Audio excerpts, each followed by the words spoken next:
أحب الوفاء بشتى الصور، أحب الوفي الأمين الأغر. أعوذ بالله من الشيطان الرجيم. بسم الله الرحمن الرحيم. طاسين تلك آيات الكتاب المبين نتلو عليك من نبأ موسى وفرعون بالحق لقوم يؤمنون. إن فرعون علا في الأرض وجعل أهلها شيعا يستضعف طائفة منهم يذبح أبناءهم ويستحيي نساءهم إنه كان من المفسدين. ونريد أن نمن على الذين استضعفوا في الأرض ونجعلهم أئمة ونجعلهم الوارثين ونمكن لهم في الأرض ونري فرعون وهامان وجنودهما منهم ما كانوا يحذرون. وأوحينا إلى أم موسى أن أرضعيه فإذا خفت عليه فألقيه في اليم ولا تخافي ولا تحزني إنا رادوه إليك وجاعلوه من المرسلين. فالتقطه آل فرعون ليكون لهم عدوا وحزنا إن فرعون وهامان وجنودهما كانوا خاطئين. وقالت امرأة فرعون قرة عين لي ولك لا تقتلوا عسى أن ينفعنا أو نتخذه ولدا وهم لا يشعرون. صدق اللہ العظیم.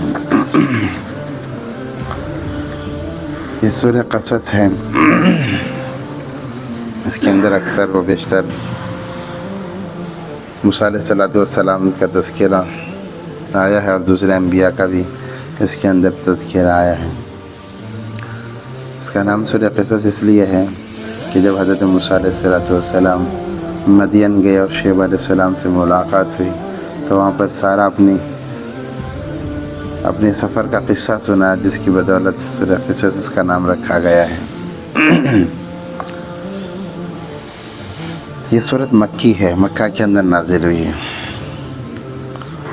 حروف مقطعات کے ذریعے سے سورت کی ابتدا ہے.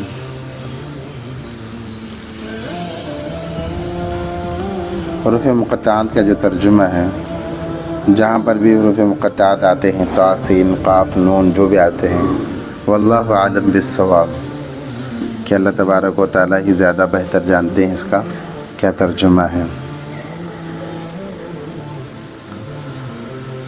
تلک آیات الکتاب المبین. البتہ یہ ضرور ہے کہ حروف مقطعات کو پڑھتے رہنا چاہیے. گھروں میں اس کا نقش لگائے رکھنا باعث برکت کا ذریعہ ہے. صرف لگا کے نہ رکھیں بلکہ اس کو پڑھتے بھی رہیں. لگا کر رکھنے سے کسی چیز میں برکت نہیں آتی ہے جب تک اس کی تلاوت نہ ہو، اس کو پڑھا نہ جائے. بعض لوگ صرف لگا کے رکھ دیتے ہیں، پڑھتے نہیں ہیں، اس سے برکت نہیں آتی ہے. پڑھنے سے برکت آتی ہے. لگایا اس لیے جاتا ہے کہ دیکھ کر انسان پڑھے اس کو. تلک آیات الکتاب المبین.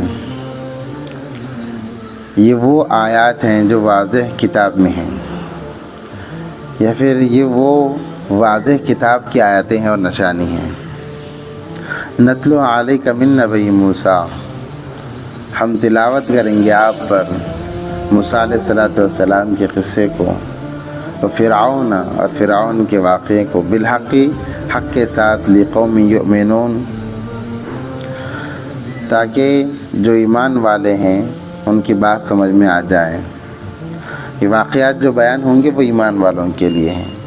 ایمان والے عبرت لینے والے ہیں. جو ایمان والے نہیں ہیں اور عبرت نہیں لیتے ہیں تو یہ واقعات بھی ان لوگوں کے لیے ہیں جو ایمان والے ہیں. کیا فرعون کا موسیٰ علیہ السلام کا واقعہ اس کا تذکرہ ہو رہا ہے. ان فرعون علا فی الارض. یقیناً فرعون نے زمین میں فساد برپا کر رکھا. وجعل اہلها شیعا یستضعف طائفة منهم. فرعون نے سرکشی کر رکھی ہے. وجعل اہلها شیعا. اور اس نے گروہ کو یستضعف جو کمزور ہے غلام بنایا ہے. طائفة منهم الگ الگ گروہ کر دیا ہے. یذبح ابناءهم ویستحیی نساءهم. اور جس کو غلام بنایا ہے، کمزور بنا رکھا ہے، ان کے لڑکوں کو ذبح کرتا ہے، وَيَسْتَحْيِي نِسَاءَهُمْ ان کے لڑکیوں کو چھوڑ دیتا ہے، إِنَّهُ كَانَ مِنَ الْمُفْسِدِينَ بے شک وہ مفسدوں میں سے، فساد مچانے والوں میں سے ہے۔ واقعہ یہ ہوا کہ نجومیوں نے، نجومی کہتے ہیں جو غیب کی باتیں بتاتے ہیں، پہلے یہ بتاتا کہ جنات وغیرہ آسمانوں پر جاتے تھے اور ان کا کانٹریکٹ رہتا جنات کے ساتھ میں، نجومیوں کا، تو جنات آسمان پر جا کر جو فرشتوں میں باتیں ہوتی، اللہ تبارک و تعالیٰ کی طرف سے جو باتیں فرشتوں میں چلتی، ان باتوں کو سنتے اور آ کر اس کا 1% نجومیوں کو بتاتے، 90% اپنے طرف سے بتاتے۔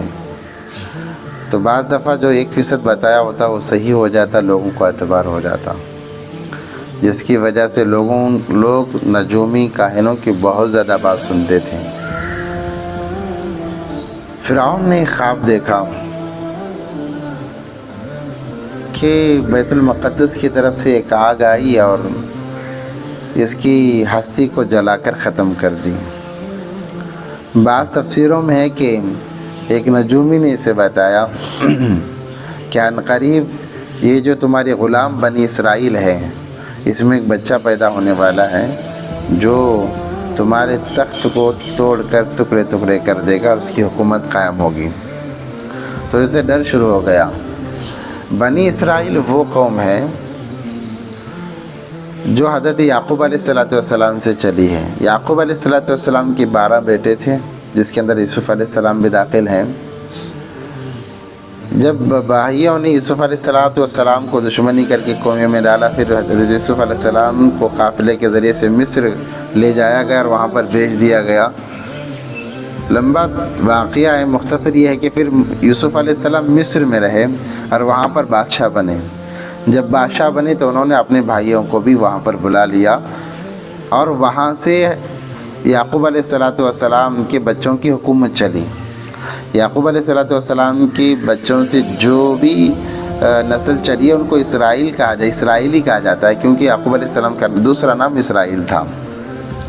تو پھر ان سے اسرائیل کا سلسلہ چلا، بنی اسرائیل انہیں کو کہا جاتا ہے۔ پھر وہ حکومت وہاں پر کرتے رہے، تو بعض جو وہاں کے اصل باشندے تھے، اصل جو لوگ تھے، دھیرے دھیرے وہ بغاوت پر آ گئے کہ یہ لوگ باہر سے آ کر ہم پر حکومت کر رہے ہیں۔ اور ہر ملک میں یہی ہوتا ہے کہ باہر سے آنے والوں کو حکومت نہیں دی جاتی۔ تو پھر اور بنی اسرائیل کی آبادی بھی بہت زیادہ بڑی۔ وہ ایک وقت تک حضرت یوسف علیہ السلام کی بتائی ہوئی شریعت پر عمل کرتے رہے۔ ان کی بھی غلطی یہ تھی کہ وہ دھیرے دھیرے انبیاء کے راستے سے ہٹ گئے، تو پھر اللہ تبارک و تعالیٰ نے ان کے اندر پھوٹ ڈالی اور جو اصل باشندے تھے مصر کے، وہ اٹھ کر کھڑے ہو گئے کہ حکومت ہم کریں گے، باہر والوں کو حکومت یہاں پر کرنے کا حق نہیں ہے۔ پھر معاملہ یہ ہوا کہ دھیرے دھیرے بنی اسرائیل کے پاس جو عہدے تھے سارے ایک ایک کر کے ختم ہوتے گئے، اصل باشندے لیتے گئے اور ان کی حکومت قائم ہو گئی۔ بنی اسرائیل کیونکہ بہت کم تھے اس وقت میں، تو پھر یہ لوگ زیادہ تھے تو ان کی حکومت قائم ہو گئی۔ وہاں سے یہ سلسلہ چلا۔ حضرت موسیٰ علیہ السلام تک کا جو سلسلہ، وہ تیسری پشت میں حضرت موسیٰ علیہ السلام پیدا ہوئے۔ تب تک بنی اسرائیل کی بڑی کافی آبادی تھی۔ تو اس وقت کا جو بادشاہ تھا وہ فرعون تھا، جس کا نام آگے چل کر ولید بھی بتایا جاتا ہے۔ بڑا ظالم بادشاہ تھا۔ وہ بنی اسرائیلیوں کو گھسپیٹیا شمار کرتا تھا۔ گھسپیٹیا جیسے آج بھی یہاں پر بھی ایک یہ ہے کہ بھائی گھسپیٹی نکل گھس آئے ہیں، بہت ساری چیزیں ہیں۔ تو یہ واقعات ہمارے ملک کی صحیح نمائندگی کر رہے ہیں۔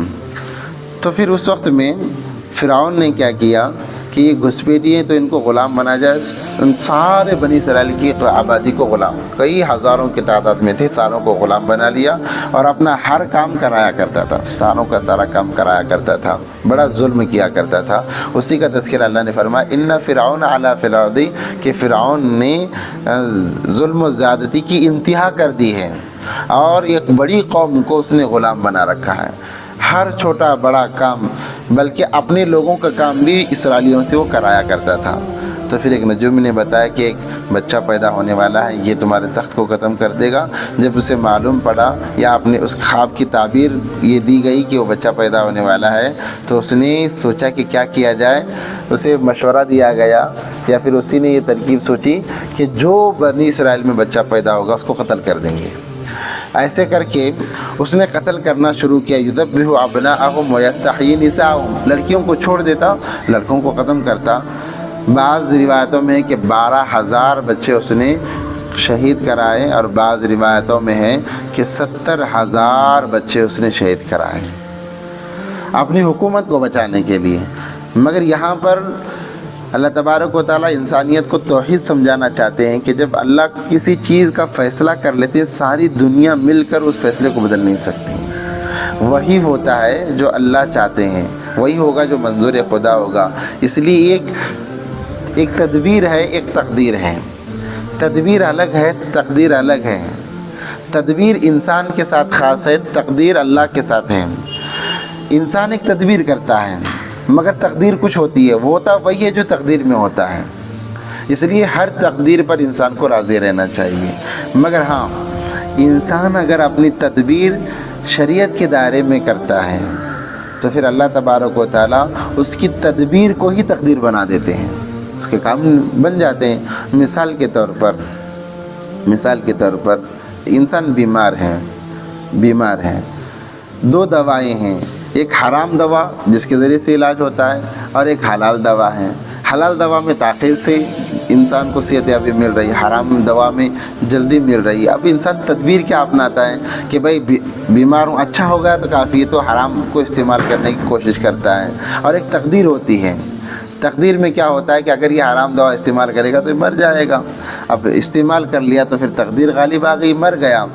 ہاں، اگر یہ سوچتا کہ اللہ کو حرام پسند نہیں ہے، کچھ بھی ہو جائے میں حلال دوا ہی کا استعمال کروں گا، جب انسان شریعت کو سامنے لا کر حلال دوا کا استعمال کرتا ہے تو اللہ اس کی تدبیر کو تقدیر بنا دیتے ہیں اور اس کی زندگی بچ جاتی ہے۔ تو یہاں پر فرعون نے اپنی تدبیر بنائی حکومت کو بچانے کے لیے کہ اس نے بچوں کو ذبح کیا، 70,000 بچے اس نے ذبح کر دیے، لڑکیوں کو چھوڑ دیتا تھا۔ انہ کان من المفسدین، اور وہ فساد مچانے والوں میں سے بن گیا۔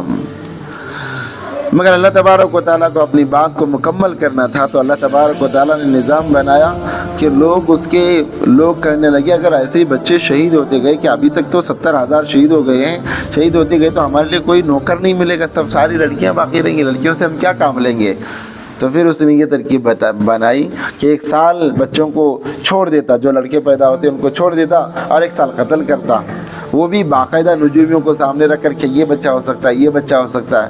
تو اللہ کا نظام ایسا بنا، جس سال بچوں کو چھوڑنا تھا حضرت ہارون علیہ السلام کی ولادت ہوئی، اور جس سال قتل کرنا تھا حضرت موسیٰ علیہ السلام کی ولادت ہوئی۔ وَنُرِيدُ أَن نَّمُنَّ عَلَى الَّذِينَ اسْتُضْعِفُوا فِي الْأَرْضِ وَنَجْعَلَهُمْ أَئِمَّةً وَنَجْعَلَهُمُ الْوَارِثِينَ۔ اللہ نے کیا عجیب بات کہی، اللہ نے کہا ہم چاہتے ہیں کہ ان لوگوں پر احسان کریں جو کمزور ہیں، کمزور بنا دیے گئے ہیں، اور ہم نے پیشوا بنانا چاہتے ہیں۔ اللہ کا نظام عجیب تھا کہ اللہ ان کو جو غلام تھے ان کو حاکم بنانا چاہتے تھے، اور اتنا ہی نہیں، وَنَجْعَلُ لَهُمْ أَئِمَّةً وَنَجْعَلُهُمُ الْوَارِثِينَ، اور اس جگہ کا وارث بنانا چاہتے تھے اللہ تبارک و تعالیٰ، یعنی ان کی ملکیت میں بہت سارا مال دینا چاہتے تھے اللہ۔ اور اللہ نے ایسا نظام بنایا بھی۔ جب فرعون غرق ہوا ہے، بنی اسرائیل کو لے کر موسیٰ علیہ السلام نکلے، فرعون ڈوب گیا، تو ان کے کروڑوں کی پراپرٹیاں باقی رہیں، پھر وہ اللہ تبارک و تعالیٰ نے ساری کی ساری بنی اسرائیل کو دی ہیں۔ تو اللہ یہی فرما رہے ہیں کہ ہم کمزوروں کو پیشوا بنانا چاہتے ہیں، اس زمین کا مالک بنانا چاہتے ہیں، انہیں امام بنانا چاہتے ہیں۔ وَنُمَكِّنَ لَهُمْ فِي الْأَرْضِ وَنُرِيَ فِرْعَوْنَ وَحَامَانَ وَجُنُودَهُمَا مِنْهُمْ مَا كَانُوا يَحْذَرُونَ، اور ہم انہیں حکومت دیں گے زمین میں۔ وَنُرِيَ فِرْعَوْنَ، اور ہم فرعون اور حامان کے لشکر کو کمزوروں کے ہاتھوں تباہ کر کے دکھائیں گے، جس چیز سے وہ ڈرتے ہیں۔ یعنی ان کا ڈر یہ تھا کہ حکومت چلی جائے گی تو کیا ہوگا، اس ڈر سے بچوں کو مارا جا رہا تھا۔ وَأَوْحَيْنَا إِلَىٰ أُمِّ مُوسَىٰ أَنْ أَرْضِعِيهِ فَإِذَا خِفْتِ عَلَيْهِ فَأَلْقِيهِ فِي الْيَمِّ وَلَا تَخَافِي وَلَا تَحْزَنِي إِنَّا رَادُّوهُ إِلَيْكِ وَجَاعِلُوهُ مِنَ الْمُرْسَلِينَ۔ پھر اللہ تبارک و تعالیٰ نے حضرت موسیٰ علیہ السلام کی والدہ پر وحی کی یعنی الہام کیا کیونکہ وحی انبیاء کے ساتھ خاص ہے، عورتوں میں کوئی نبی نہیں ہے، تو یہاں پر وحی سے مراد الہام ہے دل کے اندر بات کا القاء کرنا۔ تو پھر معاملہ یہ ہوا کہ جب بچوں کو حضرت موسیٰ علیہ السلام کی والدہ حاملہ ہوئیں تو اللہ تبارک و تعالیٰ نے سب سے پہلے ان کے پیٹ کے ابھار پن کو چھپایا کہ پیٹ نظر نہیں آتا تھا، اللہ نے پیٹ کے ابھار پن کو ختم کر دیا، اور اس کے بعد میں تکلیف کو ختم کر دیا۔ جب ولادت کا موقع آیا تو ولادت کرنے والی جو دائیاں تھیں ساری کی ساری فرعون کی طرف سے تھی، قبطیوں میں سے تھیں، قبطی فرعون کی نسل کو کہتے ہیں، تو وہی آ کر ڈلیوری وغیرہ کرایا کرتی تھیں۔ جب موسیٰ علیہ السلام کی والدہ کے ولادت کا وقت آیا تو دائیہ آئی، وہ دائیہ حضرت موسیٰ علیہ السلام کی والدہ کی سہیلی تھی۔ اس نے ارادہ بھی کیا کیونکہ اس کے ساتھ میں ایک سپاہی بھی آیا ہوا تھا، جس گھر میں بچہ پیدا ہوتا دائیہ کے ساتھ ایک سپاہی بھی آتا، جیسے لڑکا ہوا سپاہی کے ہاتھ میں دے دیا جاتا، اس کو اسی وقت میں شہید کر دیتا۔ اس عورت نے بھی ارادہ کیا کہ اگر لڑکا ہوگا تو پھر مجھے مجبوراً دینا ہی پڑے گا، یہ کہہ کہ جیسے اس نے ولادت کی یعنی ڈلیوری کرائی تو جیسے موسیٰ علیہ السلام کو ہاتھ میں لیا تو موسیٰ علیہ السلام کی آنکھوں میں نور چمکنے لگا، اور وہ نور اس کے آنکھوں کے ذریعے سے اس دائیہ کے دل میں گھر کر گیا، اور دائیہ کے دل میں بچے کی محبت آ گئی، ایسی محبت آ گئی کہ یہ دائیہ کہنے پر مجبور ہو گئی کہ میں بچے کو سپاہی کے حوالے کرنے والی تھی، مگر میں اس کو ایسا نہیں کروں گی، تو کسی ذریعے سے اس کی حفاظت کر لیں۔ حضرت موسیٰ علیہ السلام کی ایک بہن بھی تھی، بڑی سمجھدار تھی، کلثوم جس کا نام لکھا جاتا ہے۔ تو پھر سپاہی جیسے ہی پتہ چلا بچہ پیدا ہوا ہے، سپاہی اندر آیا تو اس نے کپڑے میں لپیٹ کر بچے کو ماں کے ہاتھ میں دیا، ماں نے فوراً بیٹی کے ہاتھ میں دیا اور کہا کہ اس کی حفاظت کر۔ بیٹی بھی چونکہ سمجھدار تھی، ڈری ہوئی تھی، تنور جل رہا تھا، اس بچے کو لے جا کر تنور میں ڈال دیا۔ اب سپاہی آیا، دیکھا کہ والدہ کے چہرے پر کوئی اثر ایسا وہ کمزوری کا نہیں ہے اور وہاں پر بچہ بھی نظر نہیں آ رہا ہے، تو اس نے چکر لگایا، دیکھا بچہ نہیں ملا تو پھر واپس چلے گیا۔ پھر جب یہ واپس سپاہی چلے گیا تو پھر والدہ نے پوچھا بیٹی سے، بیٹی بتاؤ بچہ کہاں ہے؟ تو انہوں نے کہا مجھے تو خبر نہیں ہے۔ تو اور زیادہ پریشانی ہو گئی، جا کر تنور میں دیکھا تو اللہ تبارک و تعالیٰ نے حضرت موسیٰ علیہ السلام کے لیے اس آگ کو ٹھنڈا کر دیا، اور وہاں پر اللہ تبارک و تعالیٰ نے ان کی حفاظت فرمائی۔ یہ پہلا واقعہ تھا۔ تو پھر وہاں سے ان کی پرورش شروع ہوئی تو ان کے دل میں بات آئی۔ کیا بات آئی؟ وَأَوْحَيْنَا إِلَىٰ أُمِّ مُوسَىٰ أَنْ أَرْضِعِيهِ فَإِذَا خِفْتِ عَلَيْهِ، کہ اللہ تبارک و تعالیٰ نے موسیٰ کی ماں پر الہام کیا کہ اس کو دودھ پلاتی رہے، اس کی پرورش کرتی رہے، دودھ پلاتی رہے۔ بعض کتابوں میں تفسیروں میں لکھا ہے کہ 3 مہینے، بعد میں 4 مہینے دودھ پلایا ہے۔ پھر جب اس پر یہ وحشت طاری ہو، فَإِذَا خِفْتِ عَلَيْهِ، جب اس پر وحشت طاری ہو کہ میرے بیٹے کو قتل کر دیا جائے گا، فَأَلْقِيهِ فِي الْيَمِّ وَلَا تَخَافِي وَلَا تَحْزَنِي، تو اس وقت میں کیا کرنا، ایک صندوق میں اپنے بچے کو ڈال دینا، ڈرنا نہیں، خوف نہیں کھانا۔ إِنَّا رَادُّوهُ إِلَيْكِ، ہم لوٹا دیں گے، رَادُّوهُ إِلَيْكِ، تیری طرف لوٹا دیں گے تیرے بچے کو، وَجَاعِلُوهُ مِنَ الْمُرْسَلِينَ، اور ہم اسے رسولوں میں سے بنانے والے ہیں، تو پھر یہ معاملہ چلا۔ بچہ دودھ پیتا بچہ تھا، چونکہ معلوم پڑ گیا کہ بچہ ان کے گھر میں موجود ہے، پھر دوبارہ سپاہی وغیرہ آنے لگے، تو موسیٰ علیہ السلام کی والدہ نے بڑے کے پاس جا کر کہا کہ مجھے صندوق بنانا ہے، تو چونکہ وہ بھی قبطی تھا، فرعونی تھا، تو اس نے کہا صندوق کیوں بنانا ہے؟ موسیٰ علیہ السلام کی والدہ نے کہا کہ میں جھوٹ نہیں بولوں گی، کچھ بھی ہو جائے، جب اس وقت میں میرے بچے کو اللہ نے بچایا تو اب بھی بچائے گا۔ اس نے کہا کہ میرے پاس ایک بچہ ہے، لڑکا ہے، اور فرعون لڑکوں کو قتل کر رہا ہے، اس لیے میں قتل نہیں کرانا چاہتی، اس لیے اس صندوق میں ڈالوں گی۔ جب یہ خبر، اس نے صندوق تو بنا دیا، اور یہ خبر اسے ملی تو یہ فوراً انعام کی لالچ میں دوڑا گیا فرعون کے پاس، اور جا کر بولنے کے لیے اس نے اشارہ کرنا شروع کیا کہ مجھے نہیں کچھ خبر دینا، اہم خبر۔ پہلے تو اسے وزیر جانے نہیں دے رہے تھے، یہ اس نے کہا کہ بادشاہ سے مجھے ارجنٹلی بات کرنا، بہت ضروری بات ہے، تو پھر اس سے جانے دیا گیا۔ جیسے ہی وہ فرعون کے پاس گیا تو اللہ نے اس کی زبان کو لاک کر دیا۔ اب وہ بولنا چاہ رہا ہے، بول ہی نہیں پا رہا ہے، بولنا چاہ رہا ہے، بول نہیں پا رہا ہے۔ فرعون چونکہ بہت غصے والا آدمی تھا، اس نے کہا کہ اس کو 2 تھپڑ لگا، اسے باہر بھیجو۔ اب اس پر تھپڑ لگیا اور یہ باہر آ گیا۔ جیسے ہی باہر آیا پھر زبان چلنا شروع ہو گئی۔ اس نے کہا کہ یہ کیا ہو رہا ہے؟ پھر گیا کہ مجھے پھر بولنا ہے۔ پھر اس کو اندر درباری نے لے جا کر اس کے فرعون کے سامنے پیش کیا.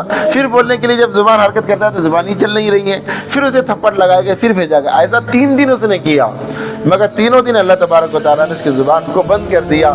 پھر وہ شرمندہ ہوا اور دل میں دعا کی کہ اللہ اب کی بار میری زبان کو شروع کرا دی, میں اب کی بار موسیٰ کا یعنی اس بچے کا ساتھ دوں گا, بغاوت نہیں کروں گا. جب اس نے یہ دعا کی تو پھر اللہ نے اس کی زبان شروع کرائی اور وہ باز رہا.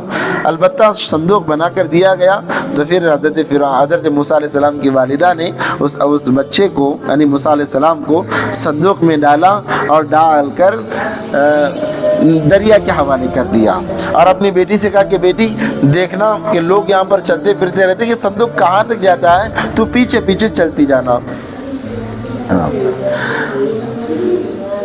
فَالْتَقَطَهُ آلُ فِرْعَوْنَ لِيَكُونَ لَهُمْ عَدُوًّا وَحَزْنًا. پھر فرعون کے گھر والوں نے اسے اٹھا لیا. وہ صندوق چلتا چلتا چلتا دریا کے کنارے سے, چونکہ دریا ایسی جگہ سے بہتا تھا جہاں فرعون کا محل تھا, فرعون کے محل کے ورانڈے سے ہو کر وہ دریا گزرتا تھا. تو پھر فرعون کے لشکر وہاں پر گھوم رہے تھے, اور فرعون اور اس کی بیوی آسیہ وہاں پر بیٹھی ہوئی تھی, یا پھر وہ بھی ٹہل رہی تھی کہ دیکھا باسیوں نے کہ ایک صندوق آ رہا ہے. دوڑے ہوئے گئے, اس صندوق کو نکالا. جیسے ہی صندوق کی خبر چلی تو پھر فرعون بھی آیا اور فرعون کی بیوی آسیہ بھی آئی. فَالْتَقَطَهُ آلُ فِرْعَوْنَ لِيَكُونَ لَهُمْ عَدُوًّا وَحَزْنًا. پھر فرعون کے گھر والوں نے اسے اٹھا لیا اور ان کے لیے دشمن اور غم کا باعث ہو. یعنی جیسے ہی اس صندوق کو کھولا گیا تو بچہ تھا, خبر ہوئی کہ بچہ آیا ہے, لڑکا ہے. فرعون نے کہا یہی میرا دشمن ہے, یہی میرا دشمن ہے, اس کو قتل کر دو, فوراً قتل کر دو. جب حضرت آسیہ کی نظر حضرت موسیٰ علیہ السلام پر پڑی ہے تو آسیہ نے کہا کہ نہ یہ دشمن نہیں, یہ اپنا ہے. کیا ہے؟ یہ اپنا ہے, یہ دشمن نہیں, اس کو قتل نہ کرو, ہم اس کو اپنا بچہ بنائیں گے. ان فرعون وحامان وجنودہما کانوا خاطئین. کہ فرعون اور حامان اور ان کے لشکر خطا کار تھے اس غلطی میں کہ اس کو بچے کو انہوں نے اپنا سمجھ لیا. الغرض فرعون کی بیوی آسیہ نے کہا کہ اس بچے کو قتل نہیں کریں گے, ہو سکتا ہے کہ ہماری آنکھوں کی ٹھنڈک بنے. قالت امرأۃ فرعون قرۃ عین لی ولک. میرے اور تیرے لیے آنکھوں کا ٹھنڈک بن سکتا ہے کیونکہ ہمارے پاس لڑکا نہیں ہے, ہم اس کو گود لے لیتے ہیں. ہر بچہ دشمن تھوڑی ہوتا ہے, ہر بچہ دشمن تھوڑی ہوتا ہے, وہ ہمارے آنکھوں کی ٹھنڈک بھی ہو سکتا ہے. لا تقتلوا, اس کو قتل مت کرو. یہاں پر علماء ایک مزاحیہ بات لکھتے ہیں کہ عورت کے اندر اتنی طاقت ہے کہ فرعون جیسے جابر کی زبان بھی اس نے بند کر دی. حالانکہ فرعون کسی کی سنتا نہیں تھا, مگر جب بیوی کا معاملہ آیا وہ بھی کمزور پڑ گیا کہ اسے بھی گھٹنے ٹیکنے پڑے. عسیٰ ان ینفعنا, کیا کہا حضرت آسیہ نے؟ عسیٰ ان ینفعنا, کیا ان قریب ہم سے نفع اٹھائیں گے, اور نتخذہ ولدا, یا بچہ بنا لیں گے, بیٹا بنا لیں گے. فہم لا یشعرون, اور وہ شعور نہیں لگتے تھے. واصبح فؤاد ام موسیٰ فارغا, اور موسیٰ کی ماں کا دل بے قرار ہو گیا. موسیٰ علیہ السلام کی ماں کا دل کیا ہو گیا؟ بے قرار ہو گیا. ان کادت لتبدی به لولا اربتنا على قلبها لتكون من المؤمنین. قریب تھا کہ وہ اس کو ظاہر کر دیتی ہے.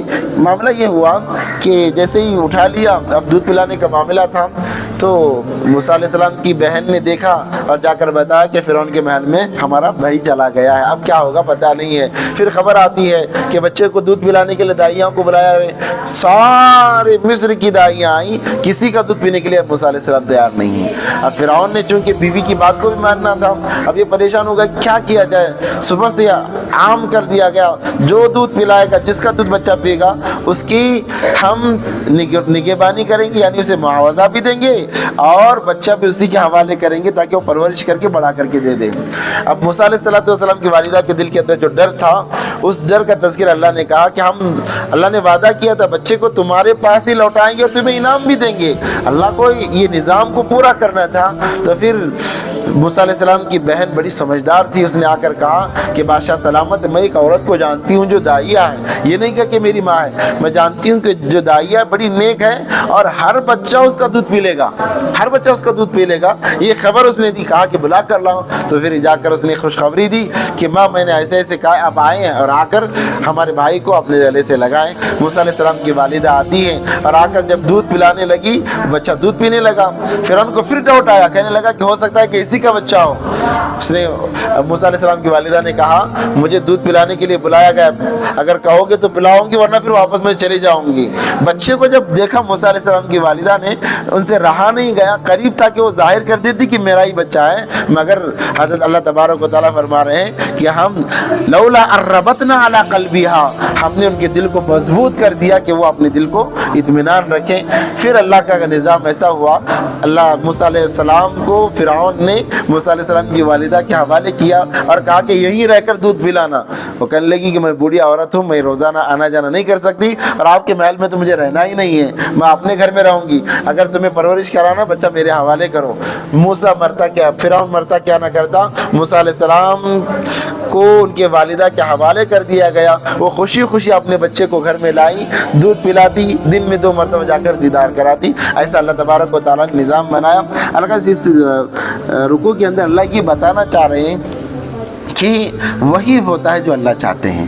انسان طاقت کے بل بوتے پر، مال کے بل بوتے پر، عقل کے بل بوتے پر جتنی بھی تدبیریں بنا لیں، اگر وہ تدبیریں شریعت کے خلاف ہیں تو پھر وہی ہوگا جو اللہ چاہتے ہیں۔ ہاں اگر تدبیروں کو تقدیر کے حوالے کر دیا جاتا ہے، شریعت کے حوالے کر دیا جاتا ہے، تو اللہ تبارک و تعالیٰ اس تدبیر کی لاج رکھ لیتے ہیں اور تدبیر کو تقدیر کے تابع کر کر اس کا کام بنا دیتے ہیں۔ اللہ سے دعا ہے کہ اللہ تبارک و تعالیٰ ہم تمام کو ان باتوں پر عمل کی توفیق عطا فرمائے۔ سبحان اللہ، اشہد ان لا الہ الا اللہ۔